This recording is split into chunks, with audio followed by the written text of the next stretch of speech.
Today I wanted to share a really quick life hack on how to answer any interview question that gets thrown at you. This will apply to any interview, to job interviews, to education interviews, and probably even to first dates. I think anything that you are going to be asked questions about yourself will be helped by this tip.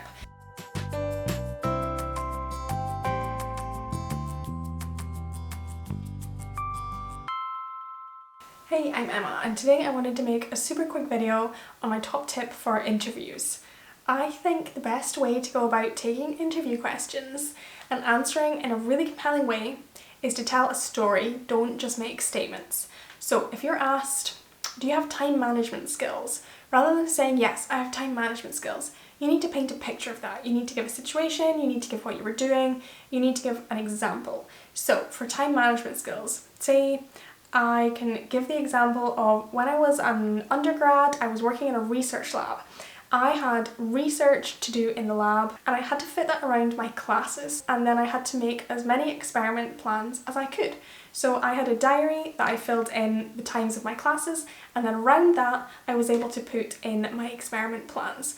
And I kept my notes really organised, and then I can conclude with a positive statement and say that I passed my lab and I passed my classes. So that is just an example that's much more compelling than just saying I have X skill. So whenever I'm going into interviews, I try and bring to mind maybe 3 or 4 different situations of different little stories that have happened. So all my examples are going to be science related because that's what I do. But another super quick example, if an interview question would be, do I have problem solving skills? Say one day I was doing an experiment, I knew it was going to be a long experiment and I planned my experiment perfectly, but the fire alarm went off and disrupted my experiment. When I came back, I was able to come back inside, speak to my boss and come up with a way to change my experiment slightly, to study a slightly different type of immune cell so that my experiment wasn't completely wasted, and I was able to get some useful data from it. So you can see that that is a really tangible example.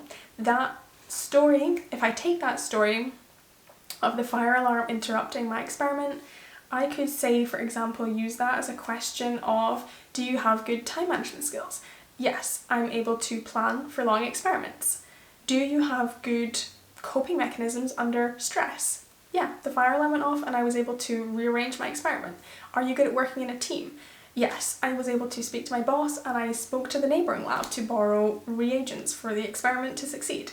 And so that is a much more compelling way of showing that you're good at working under pressure or you have good time management skills. But rather than just giving them a statement, give them a story. Whenever I've gone into interviews, I've always prepared maybe 3 or 4 different stories of examples of things like that, where you can almost mold the story to whatever question you're being asked. Hopefully you can apply that to any interview question that comes your way, have your stock stories, and then adapt for whatever skill that the interviewer is looking for. Because I'm sure you do have all the skills they're looking for, you just need to tell it in a compelling story rather than just make a sweeping statement that anyone could have made. So hopefully this will get you through your interview. That's it for this video and I will catch you in the next one. Bye!